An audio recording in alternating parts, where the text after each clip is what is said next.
Hello dear students. तो आइए solve करते हैं क्लास 10th मैथमेटिक्स एक्सरसाइज 7.4 का क्वेश्चन नंबर 2। क्वेश्चन है x और y में एक संबंध ज्ञात कीजिए यदि बिंदु x, y 1, 2, 7, 0 संरेखी हैं। डियर स्टूडेंट्स, क्वेश्चन में बताया जा रहा है कि x और y में एक रिलेशन बताना है, आपको संबंध बताना है। किस स्थिति में बताना है? जब बिंदु x, y 1, 2 और 7, 0 ये संरेखी हों। यानी कि जैसे कि ये तीन पॉइंट्स हम एज्यूम कर लेते हैं इस तरीके से, और ये तीनों पॉइंट्स क्या हैं? एक सीधी रेखा में मिलते हैं, अर्थात ये कोलिनियर हैं। तो मान लिया हमारा ये वाला हो गया ए, और ये वाला हो गया बी पॉइंट, और ये वाला हो गया सी पॉइंट। तो इसके कोऑर्डिनेट हम लेट कर लेते हैं x, y, इसके 1, 2 और सी के 7, 0। तो स्टूडेंट्स, हम जानते हैं कि हम त्रिभुज की अगर बात करें तो त्रिभुज में भी तीन पॉइंट्स विभिन्न लाइनों के द्वारा मिलते हैं। लेकिन वही त्रिभुज के तीनों पॉइंट्स अगर बिल्कुल एक सीधी रेखा में कर दिए जाएं तो वह आकृति त्रिभुज की नहीं रहती, बल्कि एक लाइन बन जाती है। लेकिन फिर भी अगर हम उसको एक त्रिभुज ही माने या त्रिभुज ही एज्यूम करें तो उस त्रिभुज का कोई एरिया नहीं होता है। ये चीज हम पहले पढ़ भी चुके हैं। तो यहां पर इसी चीज को हम मानते हुए इस क्वेश्चन को सॉल्व करेंगे। क्या है? हमने मान लिया कि ए बी सी एक त्रिभुज है। हमने एज्यूम कर लिया कि ए जो पॉइंट है उसके कोऑर्डिनेट एक्स वाई हैं, और बी पॉइंट के 1, 2 और सी पॉइंट के 7, 0, जो कि हमने यहाँ फिगर में पहले से ड्रा किया हुआ है। अब लिखेंगे हम इसके सॉल्यूशन में, बिकॉज ए, बी, सी क्या है? संरेखी है। ऐसा हमको क्वेश्चन में गिवन है। चूंकि ये तीनों पॉइंट संरेखी हैं, तो अगर हम इसे एक त्रिभुज मानेंगे तो इस त्रिभुज का एरिया 0 होगा। तो इसलिए area of triangle A B C equal to 0।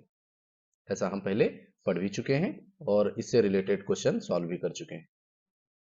अब ऐसे ट्राइंगल का एरिया फाइंड करना जिसकी भुजाएं न दे करके उसके हमें कोऑर्डिनेट गिवन हो, तो उसका सूत्र हमारे पास होता है, उसका फार्मूला होता है 1/2 square bracket x1 y2 minus y3 plus x2 y3 minus y1 plus x3 y1 minus y2 bracket closed.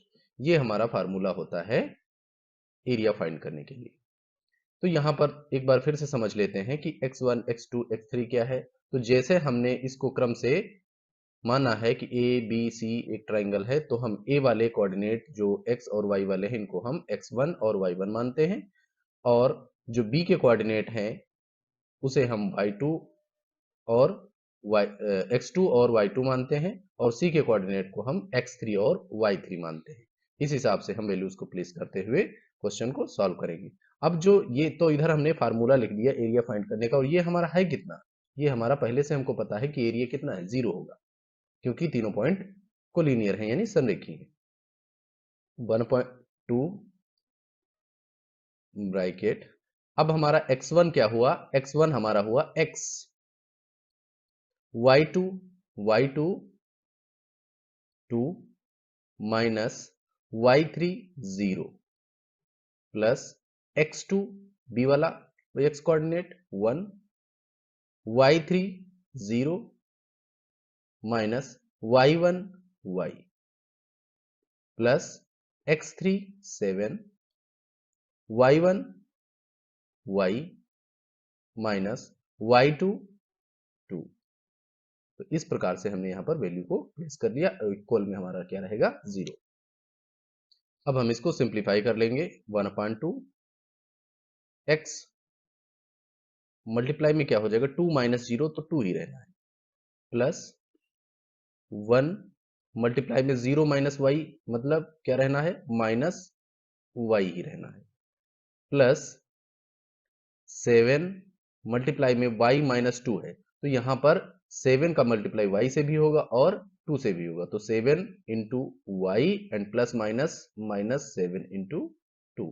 इस प्रकार से ये सिंप्लीफाई होगा इक्वल टू 0, 1/2।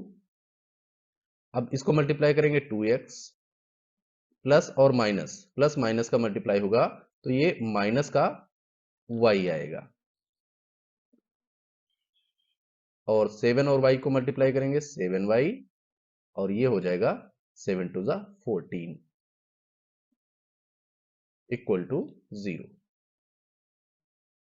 अब हम इसको और थोड़ा सिंप्लीफाई कर लेते हैं।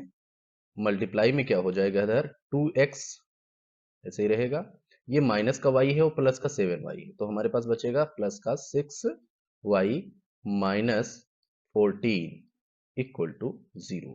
अब हम क्या करेंगे, जो 2 इधर डिनोमिनेटर में है इसको उधर भेज देंगे तो मल्टीप्लाई में हो जाएगा, तो और यहाँ 1 बचेगा, तो इधर रहेगा 2x plus 6y minus 14 equal to, इधर 2 जो है 0 के मल्टीप्लाई में जाएगा तो 0 ही हो जाएगा। तो ये हमारा इतना फाइंड हुआ। तो क्वेश्चन में हमसे जो रिलेशन x और y का संबंध पूछा गया था, जो रिलेशन पूछा गया था, वो यहाँ पर x और y का रिलेशन हमको फाइंड हो गया है। इसको हम कई रूपों में लिख सकते हैं। ये यहाँ पर एक समीकरण के रूप में दिख रहा है, एक रैखिक समीकरण के रूप में दिख रहा है। इसको हम और भी कई तरीके से लिख सकते हैं, तो यहाँ पर उसको हम लिख लेते हैं। तो ये तो यहाँ पर भी आपका आंसर आ चुका है और ये भी पूरा सही है। इसको अगर आप थोड़ा और सिंप्लीफाई करना चाहते हैं तो और कर सकते हैं, इस पूरे समीकरण को 2 से डिवाइड कर दिया जाए। समीकरण को 2 से भाग देने पर, तो अगर इसको हम भाग दे देंगे 2 से तो क्या हो जाएगा, ये हो जाएगा x plus 3y minus 7 equal to 0। अब आप इसको यहां पर भी छोड़ सकते हो, ये भी आपका रिलेशन सही है। इसके अलावा इसको और एक तरीके से लिख सकते हो, x plus 3y equal to 7 को इधर भेज दिया जाए तो ये इस तरीके से भी लिखा जा सकता है। तो इस प्रकार से ये वाला और ये वाला, ये तीनों तरीके के रिलेशन आप शो कर सकते हो और यही आपका हो जाएगा आंसर। ये आपका हो गया x और y का रिलेशन। आई होप आपको ये सोल्यूशन बहुत अच्छी तरीके से समझ में आ गया होगा। अगर आपको ये सोल्यूशन समझ में आया है, वीडियो अच्छा लगा है, तो प्लीज चैनल को सब्सक्राइब करें, वीडियो को लाइक करें और अपने दोस्तों के साथ शेयर करें। Thank you for watching. जय हिंद।